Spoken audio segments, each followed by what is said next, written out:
Today, something ARMY has suspected for years was effectively confirmed by the Grammys themselves. Not through rumor, not through a theory on Twitter, but through an official announcement that, instead of putting years of controversy to rest, reignited it, bigger than before. And what makes it interesting isn't just what was announced, it's the timing. If you follow this channel, you know we don't like discussing things based on one-sided opinions. We like tracing the data, the official timeline, and direct statements from the source, and only then letting you draw your own conclusions. The case we're looking at today happens to be one of the most clearly documented, yet least fully discussed. Let's start from the beginning. This week, the Recording Academy, the organization behind the Grammy Awards, announced 5 new categories set to debut at the 69th Grammy Awards. One of them is called Best Asian Pop Music Performance, a category designed to encompass K-pop, J-pop, and C-pop. On the surface, this sounds like recognition, a dedicated category for a genre long considered underrepresented.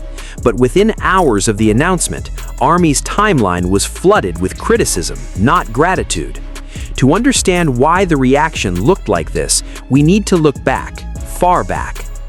The Recording Academy explained that the Best Asian Pop Music Performance category will honor achievement in Asian pop music, covering genres such as K-pop, J-pop, and C-pop with the requirement of meaningful use of an Asian language. Some welcomed it as a step forward, but the louder voices, especially from BTS's fanbase, questioned something more fundamental. Does this move genuinely acknowledge the global influence of Asian music, or does it reopen a long-running debate about how Asian artists are treated and whether they're truly considered equals? This isn't a new question, it's one that's been simmering for almost a decade. What sharpens this discussion is a direct comparison with BTS's own track record. Critics point out that every Grammy nomination BTS has ever received came from their 2 biggest English-language songs, Dynamite and Butter, not from their far more extensive Korean-language catalog. In other words, when BTS sang in English, they were considered worthy of competing in the main categories, the same categories as Adele, Dua Lipa, or Bruno Mars. But the moment a new category appears that explicitly requires meaningful use of an Asian language, many are asking, who is this category really for? To celebrate Asian music or to keep the main categories safe from non-Western competition? That question gets sharper still when you compare it with the other 4 categories announced at the same time: Best R&B Collaboration or Duo Group Performance, Best Latin Song, Best Traditional Vocal Pop Performance, and Best Traditional Folk Album. Of these 5 new categories, only one is explicitly bounded by geography and language, the Asian one. The others are defined by musical genre, not by the continent the artist comes from. That difference in approach is exactly what strikes many observers as odd. Why does Asian music need its own geographic box when other genres are still defined by their musical style? The public reaction was swift and sharp. One widely shared comment argued that a show claiming to be a global music event shouldn't need to create regional categories just because it doesn't want to recognize artists outside America in its biggest categories. Others invoked Arirang, a term often used to reference Korea's cultural heritage in music, arguing that these artists already carry global cultural significance, critical acclaim, and stable commercial success on charts worldwide, making the act of grouping them into their own category feel like confinement rather than embrace. A sentiment that kept resurfacing across fan discussions can be boiled down to one simple question. If Asian artists are strong enough to dominate global charts, headline festivals, and shape pop culture worldwide, why aren't they good enough to compete in the same categories as everyone else? This is where the most important and most frequently overlooked part of the story comes in. Best Asian Pop Music Performance isn't the first category controversy involving non-Western music at the Grammys. A few years ago, the Recording Academy renamed Best World Music Album to Best Global Music Album, following long-standing criticism that the term world music was originally coined in the UK music industry in 1987 as a marketing label for non-Western artists, a term several musicians considered demeaning. Beninese singer Angelique Kidjo once shared a story about the late Miriam Makeba, who described world music as a polite way of saying third world music, a label that, in her view, boxed non-Western musicians into a category they struggled to escape. So this pattern isn't a one-off coincidence, it's a recurring pattern. Every time the Grammys create a special category for music from outside America and the UK, the same debate resurfaces. Is this recognition, or is it a form of grouping that pushes the artist further away from the main categories considered more prestigious? The same pattern shows up in how the Grammys have handled Spanish-language music. Latin artists actually have access to 6 dedicated categories, plus an entirely separate awards show, the Latin Grammys.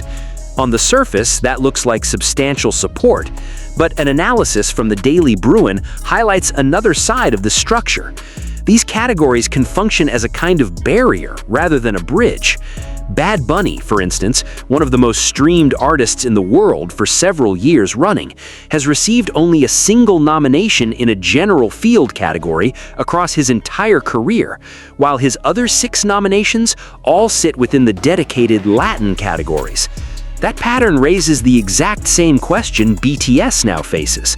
When a special category exists, does it actually serve as a doorway to broader recognition, or does it become a ceiling that limits how far a non-Western artist can go within the award system? To understand how deep this issue runs specifically for BTS, we need to walk back through the timeline. BTS's relationship with the Grammys began in 2019 when their album Love Yourself Tear was nominated for Best Recording Packaging, a category for album packaging design, not music. It was BTS's first Grammy nomination ever, though not for their music directly, but for the physical packaging of the album. At the 62nd Grammy Awards in 2020, BTS attended and performed on the Grammy stage, a major moment for K-pop, but they weren't nominated in any category that year.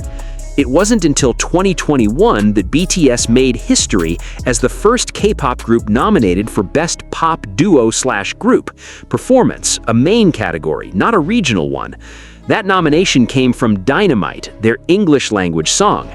The following year, 2022, BTS was nominated again in the same category, this time for Butter, another English-language song.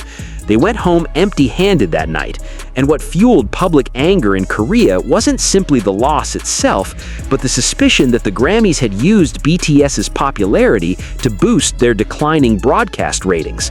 One detail that fed that suspicion, the category slot for BTS's nomination, normally announced online before the main ceremony, was instead held back and announced right before the final main award that year, leading many to suspect BTS was deliberately held to keep viewers watching until the very end of the broadcast. In 2023, hope rose again. BTS, or more precisely, contributions from its members, picked up 3 nominations: Best Pop Duo/Group Performance for My Universe with Coldplay, their 3rd consecutive nomination in that category; Best Music Video for Yet to Come, their 1st nomination for a primarily Korean-language song; and Album of the Year as featured artists and contributors on Coldplay's Music of the Spheres, on which RM, Suga, and J-Hope were also credited as songwriters. Notice this detail closely. It took 4 years from their first nomination for BTS to finally be nominated for a song that was predominantly in Korean. Before that point, every door that opened for them in the main categories ran through an English-language song or a collaboration with a Western artist. After that moment, BTS's presence in individual categories nearly disappeared. Even as Suga released his solo album D-Day, Jungkook made Billboard history with 7, and Jimin charted widely with Who. None of them received an individual Grammy nomination. At this point, it's worth being fair. Losing a nomination doesn't automatically mean something systemic is wrong. Every year, hundreds of excellent artists don't win Grammys simply because the competition is fierce. But what makes BTS's case and the case of non-Western music more broadly feel different isn't simply about winning or losing. What stands out is the pattern at the level of the category structure itself. An analysis from the Daily Bruin notes that the Grammys have a long history of grouping non-white talent into the urban category, renamed Progressive in 2020, and into smaller fields, where they were sidelined despite major critical and commercial success. The same analysis points out that even though Billboard named Butter its Song of the Summer, the Grammys still didn't place it in a general field category. A similar pattern shows up in other global music categories. An NPR opinion piece notes that out of dozens of countries that have submitted candidates for the global music category, only 14 of 56 African nations have ever had an artist nominated, while many other countries have never appeared on the nomination list at all. In one particular year, 7 of the nominees across the 2 global music categories came from just 2 countries, Benin and Nigeria, showing that even the global category often isn't truly global in practice.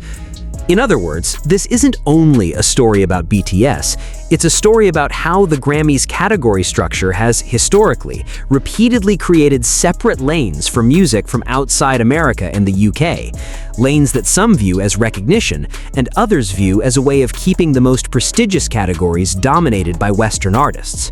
And here is where the question becomes more complicated than it looks on the surface. Because if we stopped right here, the easiest conclusion would be the Grammys clearly have a pattern that disadvantages non-Western artists, full stop.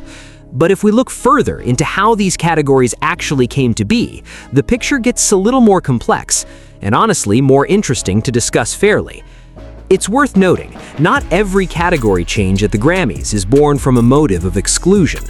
When Best World Music Album became Best Global Music Album, that change followed extensive conversations with artists, ethnomusicologists, and linguists from around the world, and was welcomed by several international musicians who felt the old term had boxed them in.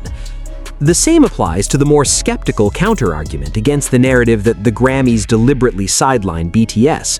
One commentator in a public discussion forum wrote that in 2022, BTS lost to Tony Bennett and Lady Gaga, 2 major names, and argued it would feel unfair to immediately frame that loss as evidence of xenophobia, given their competition that year included a legend who had been recording for decades. So, there are 2 arguments, each with real grounding. The first, new categories like Best Asian Pop Music Performance, could be a genuine form of appreciation, much like the renaming to Best Global Music, which was born from a genuine effort to correct an unfair old term. The second, based on the historical pattern, from the controversial urban category to the imbalance in representation within global music categories to the fact that BTS only ever broke into the main category through English-language songs, there's a strong case for skepticism that special categories often function as a convenient way for institutions like the Grammys to acknowledge non-Western music without truly opening up equal competition in the most prestigious categories. What's notable is that ARMY itself isn't dismissing appreciation in any form. The core question, as one analysis put it, isn't whether Asian music deserves recognition, almost everyone agrees it does, but whether creating a separate category implies that Asian artists belong in a different lane, even after they've proven they can compete on equal commercial and cultural footing with any global act. But there's one more thing that makes this moment feel far more loaded than just a debate over categories. This new category announcement landed right in the middle of a highly anticipated period, BTS's full group comeback following the end of their members' mandatory military service. This is what makes the timing of the announcement feel so significant to many observers. These 5 new categories were announced just as BTS made its long-awaited comeback and continues to prove itself on the global stage. To some, this is simple administrative coincidence. New categories do need to be announced well ahead of the next ceremony. But to many ARMY who have followed this pattern since 2019, the moment feels like déjà vu from what happened in 2022, a moment when the Grammys seemed to find a new way to celebrate BTS without truly opening the door to equal competition. And perhaps that's where the core of this entire controversy lies. Not whether the Grammys hate BTS or are deliberately plotting against them, but a deeper structural question. When any music institution is confronted with global success from outside its traditional scope, it tends to choose one of two paths: genuinely open its main categories on equal terms, or create a new space that feels like recognition, while in practice still keeping its distance from the core competition. BTS's 8-year history with the Grammys, from an album packaging nomination in 2019 to an Asian pop category in 2026, shows that this question still doesn't have a final answer. So the question comes back to you. Is a category like Best Asian Pop Music Performance genuinely a step forward for recognizing Asian music on the global stage? Or is it a subtler way of keeping the most prestigious categories exactly as they've always been? And looking back at the 8-year trail of BTS and the Grammys we just walked through, from 2019 to today, do you think this pattern is coincidence? Or is there something more systemic playing out behind the curtain of the world's biggest music award show? Leave your take in the comments. And if you've spotted another detail in this timeline that we haven't covered, we'd be glad to dig into it further in the next video.